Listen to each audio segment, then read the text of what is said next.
Imagine a world hushed, without the vibrant tapestry of tales, a dawn without myths, a night without legends.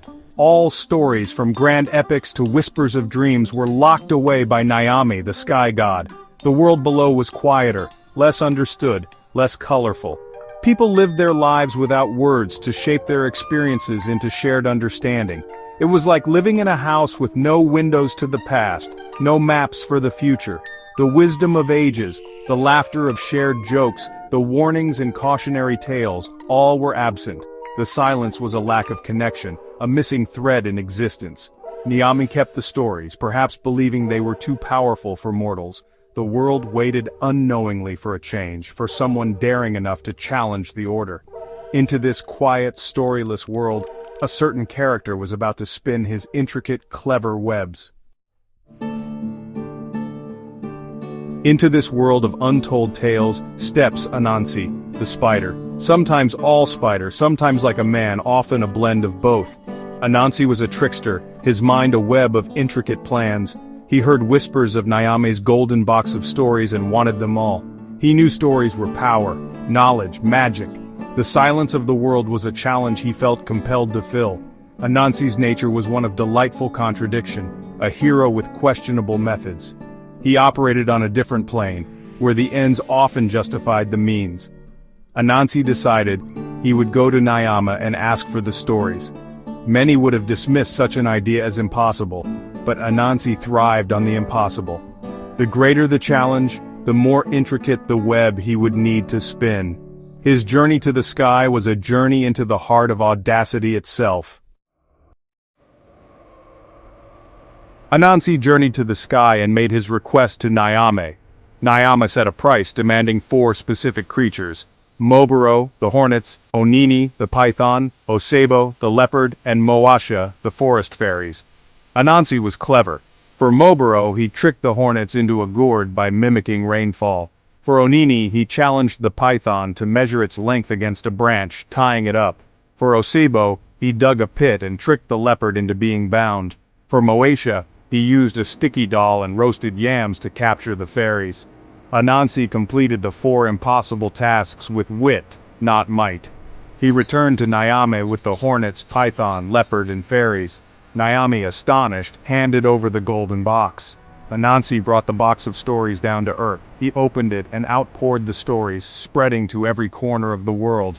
It was a moment of profound liberation. Before Anansi, the narrative belonged to the divine. After Anansi, it belonged to everyone. Each culture, each community, each individual could now weave their own experiences into stories. Anansi empowered people to define themselves, to create their own identities. Stories became tools for shaping and understanding one's place in the cosmos. Oral traditions flourished, each retelling adding new layers. Anansi himself became a central figure, teaching lessons about cleverness, consequences, and the complex nature of life.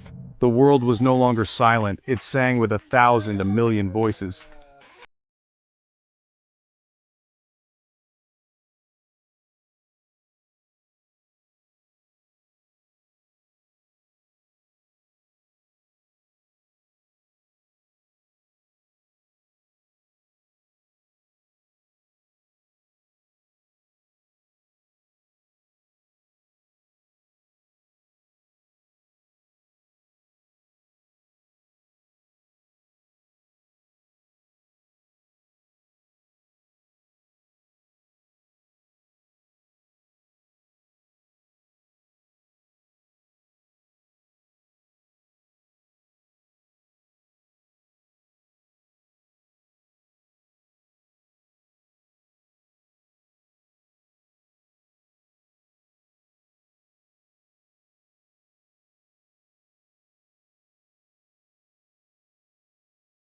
It sang with 1,000, a million voices.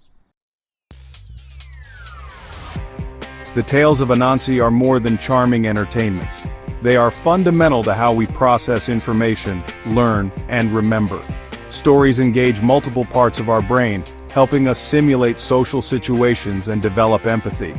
They build neural pathways, strengthening our ability to connect and understand others. Storytelling has shaped our cognitive evolution. enabling abstract thinking and complex societies. Spiritually, these myths connect us to something larger than ourselves. They tap into universal archetypes, exploring big questions and providing a sense of continuity. Myths like Anansi's provide a language for the ineffable, for experiences beyond simple description. They remind us that the world is enchanted, that there is magic in the mundane.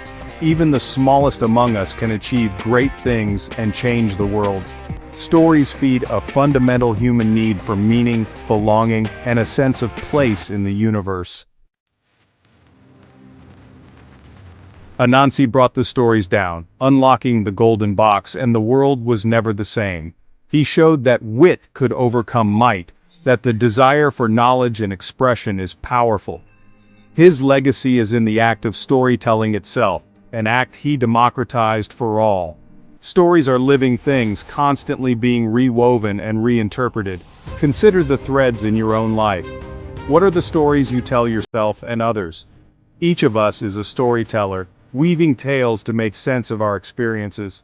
Like Anansi, we have the power to shape realities with our words. The stories we choose to tell have consequences. Every story adds to the great tapestry of human experience. In every story shared, a little bit of Anansi's magic lives on.